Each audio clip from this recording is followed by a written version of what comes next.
مجید چاچا بڑے خوش تھے کہ آخرکار 30 سال پردیس کاٹ کر اب وہ ہمیشہ کے لیے پاکستان واپس جا رہے تھے۔ ہر کسی سے گلے مل رہے تھے، ان کے چہرے پر خوشی نمایاں تھی۔ میں بھی پردیسی ہوں، مجھے 15 سال ہوئے۔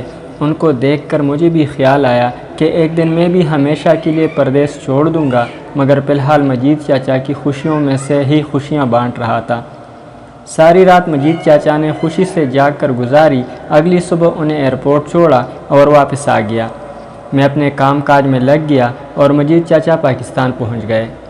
خیریت دریافت کرنے کے لیے فون کیا، انہیں خوش پایا، دل کو اور بھی تسلی ہو گئی۔ ہفتہ بھی نہ گزرا تھا کہ میں آفس سے گھر آیا، دیکھتا ہوں مجید چاچا بیٹھے ہوئے تھے، چہرہ مرجھایا ہوا، کندھے جھکے ہوئے۔ میں نے حیران ہو کر پوچھا، چاچا آپ یہاں واپس کیسے؟ مجید چاچا نے اٹھ کر مجھے گلے لگایا اور داڑیں مار مار کر رونے لگے۔ میں اتنا گھبرا گیا کہ میرے ہاتھ پاؤں پھول گئے۔ میں نے چاچا کو زور سے گلے لگایا اور انہیں چپ کرانے کی کوشش کرنے لگا۔ چاچا کے آنسو شاید پاکستان میں ہی خشک ہو چکے تھے۔ میں نے کھانا بنایا، مجید چاچا نماز پڑھنے لگ گئے۔ کھانے سے پارے ہو کر میں نے دریافت کیا، چاچا بتائیں تو صحیح ہوا کیا ہے؟ چاچا نے بتایا کہ ان کے 3 بیٹے 2 بیٹیاں ہیں، دونوں بیٹیوں کی شادیاں یہاں رہ کر ہی کر دی تھی۔ بیٹے تینوں ابھی کنوارے ہیں اور نوکری وغیرہ کرتے ہیں۔ چاچا نے کہا جس دن وہ گھر پہنچے سب ٹھیک تھے، انہیں مہمان کی طرح عزت دی گئی۔ 2 دن بعد ہی ایک بیٹے کو رات دیر سے گھر آنے کی وجہ سے ذرا سا ڈانٹ دیا تو جواب میں بیٹے نے کہا آپ آئے ہیں تو عزت سے رہیں، زیادہ تحقیقات نہ کیا کریں، میں کہاں جا رہا ہوں کہاں سے آ رہا ہوں۔ چاچا خاموش ہو گئے۔ اگلے روز چاچا نے خود ہی اس بیٹے کو پاس بٹھا کر اس سے معذرت کی اور اس کا موڈ ٹھیک کیا۔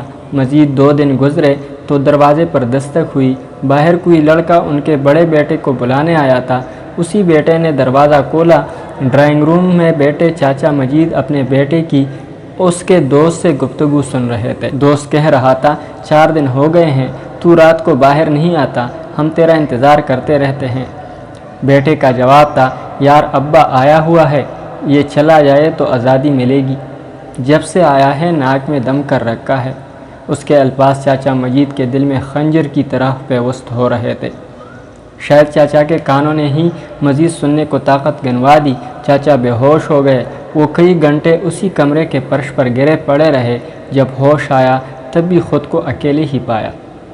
چاچا کی بیوی اپنے محلے کی چند خواتین کے ساتھ شاپنگ کرنے گئی ہوئی تھی اور بیٹے گھر سے باہر تھے۔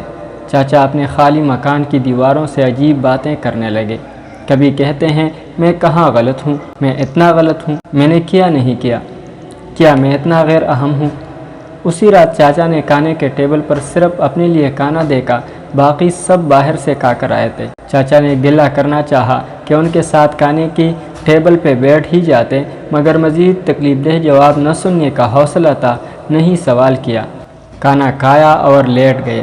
اگلی صبح چاچا نماز کے لیے اٹھے، وضو کر رہے تھے کہ بیٹی کی زوردار گرجتی آواز آئی، کون شور کر رہا ہے اس وقت؟ چاچا معصوم سے بچے کی طرح ڈر گئے اور وضو ادھورا چھوڑ کر مسجد چلے گئے۔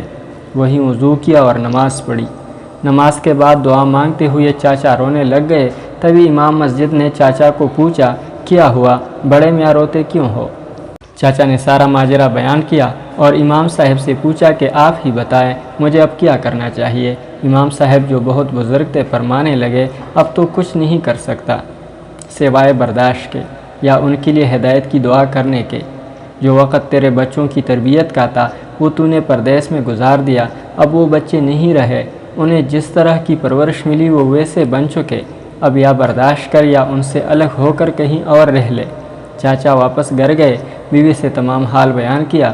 بیوی نے بھی کہہ دیا میں تو پہلے ہی کہتی تھی کہ واپس آ کر کیا کرو گے، وہاں تو پھر بھی نوکری تھی، پیسہ تھا، یہاں پارے رہ کر بچوں سے تو نہیں سننے ہیں۔ چاچا کو اپنے کانوں پر تیسری بار یقین نہ آیا کہ یہ ان کا وہم ہے یا کوئی ڈراؤنا خواب ہے یا کڑوی حقیقت۔ غرض چاچا نے بینک میں رکھی ہوئی رقم سے واپسی کا ٹکٹ خریدا اور بنا کسی کو بتائے وہ اپنے گھر کے دروازے کو چوم کر یہ کہتے ہوئے نکلے کہ اے میرے وہم کے تو میرا گھر ہے، میں تجھ میں تو رہنا چاہتا ہوں پر وہم میں نہیں۔ چاچا کی باتیں سن کر میری آنکھوں سے نکلتے آنسو میرے سینے تک کو ترک کر گئے تھے۔ سناٹے کو توڑتے ہوئے مجید چاچا کی ہلکی سی آواز نکلی، راجا میں اب پاکستان کبھی نہیں جاؤں گا۔ جب میں نہ رہا تو مجھے یہیں پردیس میں ہی دفن کر دینا۔ میں چاچا کے ساتھ لپٹ کر زور زور سے رونے لگا، کیونکہ میرا دل بھی ڈرتے ہوئے کہہ رہا تھا کہیں پاکستان میں بنایا گیا میرا گھر بھی وہم تو نہیں۔